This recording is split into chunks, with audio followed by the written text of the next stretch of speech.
Hey guys, how's it going? So sorry for losing you in the previous video. Unfortunately, I did not check to see if my phone had space, and so midway through this video that I was creating on my experience, um, it just decided to cut out. Well, it didn't decide to cut out. I just did not pay attention to how much space I have on my phone.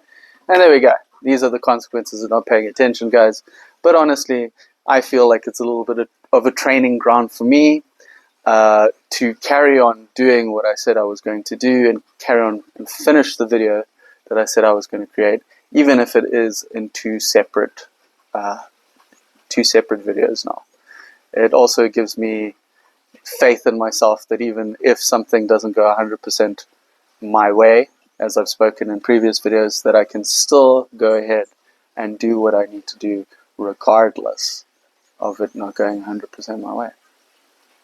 So here I am, guys, talking to you today about what happened with my meth binge. Just to recap, I was not in a good place when I was doing this.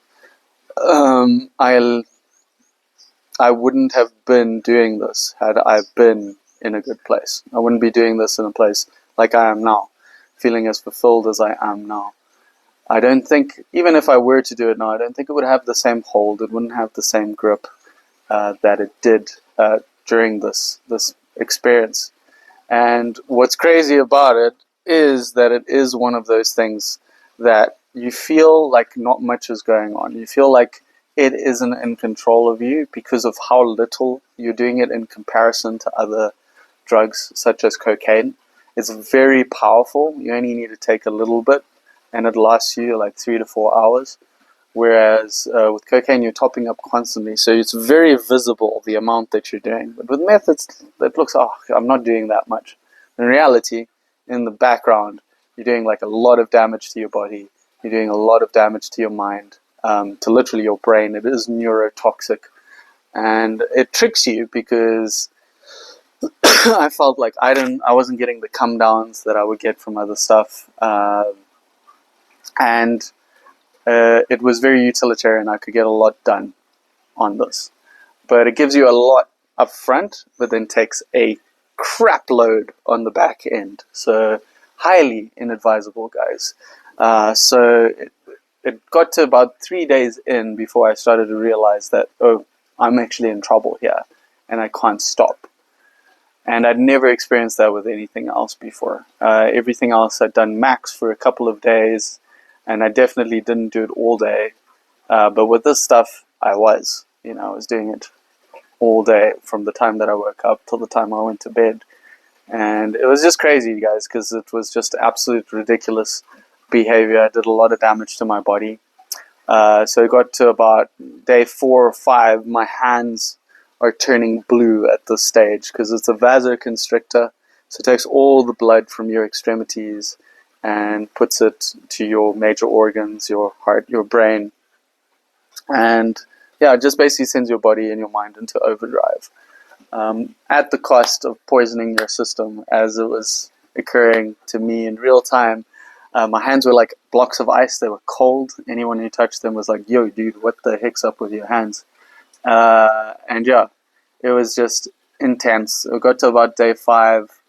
I started to realize, oh, I have this exam to study for that I hadn't studied for yet. So just to quickly summarize what happened, I started to sit down and study, and in the middle of studying, this crazy thing happens. I get this picture from a girl that I knew. She sent me a picture of her slit wrists, and I was just, especially at this time where like my hands are freezing, I'm feeling horrible, very emotionally flat. Dopamine has been revved to the max, so I can't even express myself. Dopamine is essential for you to be able to like move your fine motor controls. That's why people end up with Parkinson's, misfiring dopamine receptors. And I literally couldn't even move my face. I was like talking like this. Couldn't even smile, couldn't even emote. It was ridiculous. And so in the middle of this feeling, I decided, let me go to this girl's house, let me go get her. I took a first aid kit with me, and I get to the house, took an Uber, and then I realized, okay, so this girl's overdosed on her like mood stabilizers and antipsychotics or stuff like that. She was really out of it. And the wrist went that bad. That wasn't the problem. I was more afraid of the stuff that she'd taken. So what I ended up doing is I ended up bandaging her up, taking her back to my place, putting her to sleep because she was just so out of it. Put her to sleep, and I went back to studying. This is what's so crazy about this stuff, man. It just the drive that I had, even in the midst of that crazy situation, to just study and get something done. It was just keeps pushing me through. But I was so paranoid by this stage that I'd study for like 15 to 20 minutes at a time, and then I'd go to the bed and put my ear next to this girl's face just so that I could see if she was breathing. It was crazy. I was so paranoid. And eventually it got to like early morning. So I studied throughout the night. Sun was coming up. I needed to get some sleep. I was like, I need to get at least a couple of hours of sleep. I think I must have, so I lay next to her and just got some shut eye for like an hour, maybe two, if that. Woke up, she got up. I told her basically, I said, I will not be coming for you next time because I know how this goes. It's not the first time this has happened to me where somebody will send me pictures of slit wrists, something of that nature. And what they really want is, I don't think she had an intention of actually committing suicide, but she wanted the attention, and they will keep doing this to keep getting attention, and it's the wrong kind of attention. I didn't want to be part of this. I did not want to be part of this enabling her to keep on doing what she was doing. So I told her straight up, if you send me this again, I'm not coming. I'm sorry, but I cannot enable this behavior. I know how this goes. Anyways, I managed, I studied for the rest of that day, even though I felt horrible whilst I was doing it. Just carrying on doing little bumps of meth just to keep me going. And I eventually got to this, to the exam time. I was like, okay, you know what I'm going to do? I'm going to take 2 extra big bumps. And that's what I did, 2 extra big bumps. And then I was like, and I'm flushing this stuff. Flushed it down the toilet. I still had so much, guys. I still had so much meth, even after 5 days. That's just a testament to how strong this stuff is. I could have easily killed myself on the amount that I had. It was way too much, and it was this like really good quality as well. So I just flushed it down the toilet, went to my exam, actually killed my exam because later on I found out that I got 76%.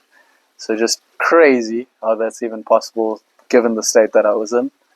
And yeah, and then I went to go crash at the girls at I was seeing a girl at the time who later became my girlfriend, and went to go crash at her house. And came down, and the come down, guys, was just awful. I have never felt that bad in my entire life. My whole body was aching. My emotions, it genuinely felt like I was feeling everything, and yet I felt so empty at the same time. I don't know how that's possible, but yeah, it was just awful. It was like the worst cocaine come down multiplied by 100. It was not something that I recommend or wish upon on my worst enemy.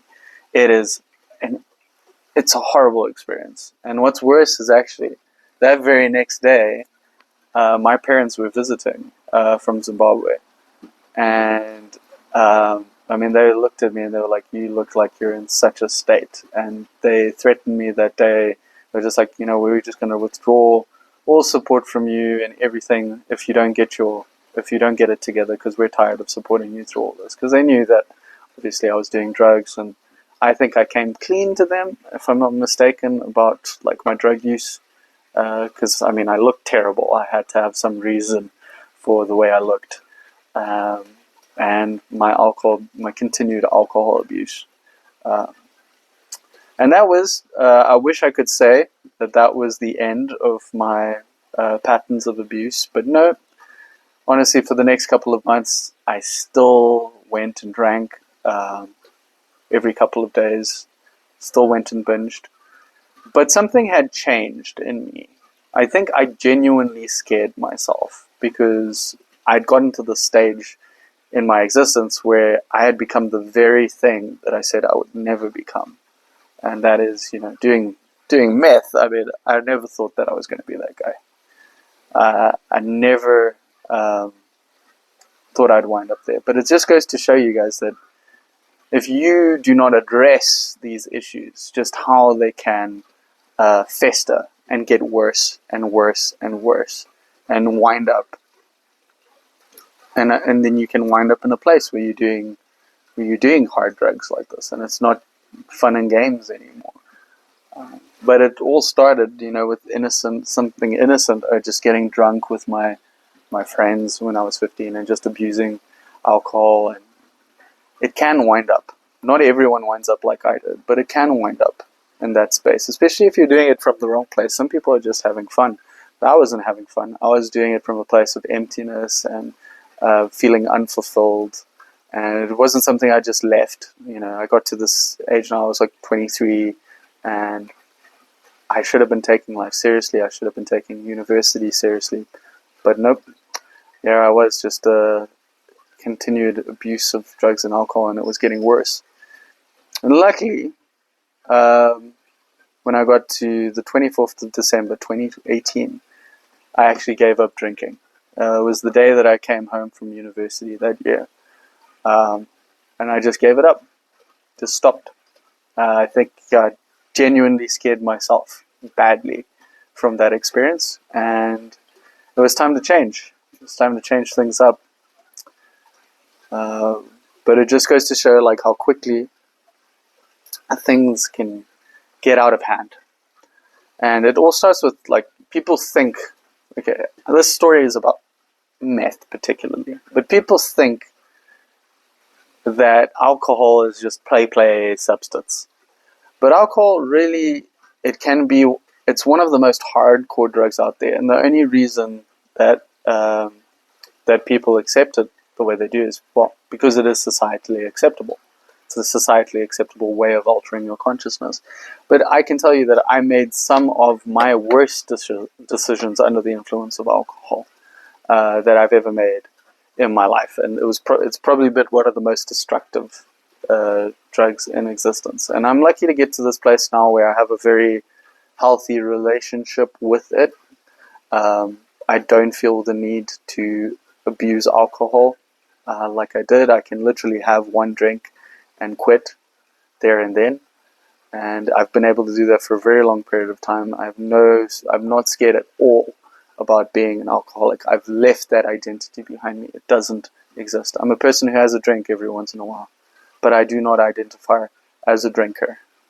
So I just want to leave it with you there, guys.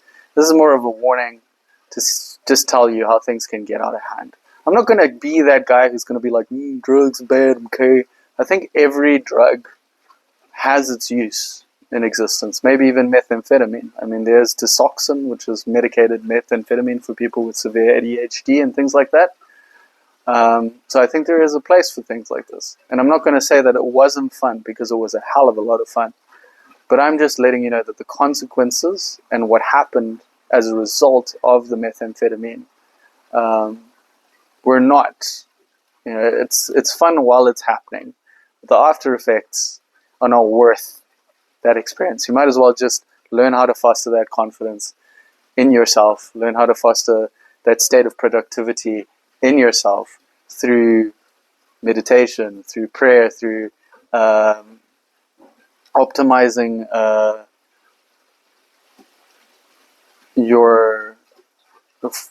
doing your own inner work.